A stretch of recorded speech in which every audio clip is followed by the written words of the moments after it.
Magandang araw sa inyong lahat. Ngayong araw ay share ko sa inyo kung paano mag-screen record gamit ang VLC.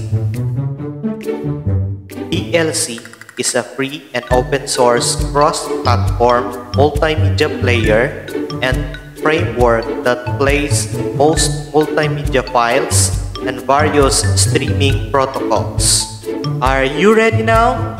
If you are ready, let's get started! Kung ikaw ay bago at nagustuhan mo ang aking video o napadaan ka lang, maaari mong i-click ang subscribe button at ang notification bell para ma-update ka sa aking channel. Thank you for watching!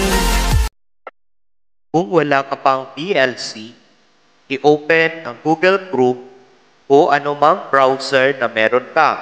I-search ang VLC, pindutin ang naunang site para ma-download.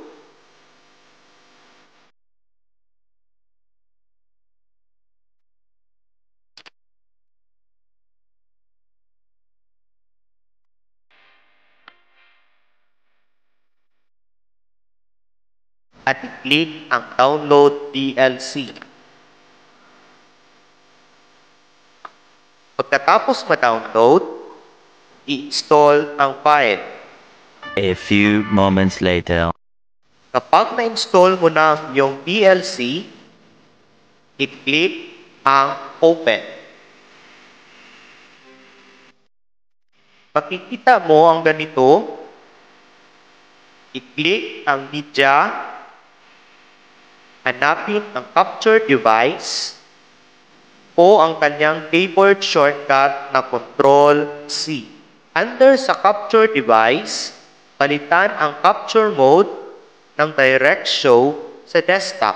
Under sa desired frame rate for the capture, maaari kang pumili from 0.01 frame per second or up to 100 frames per second.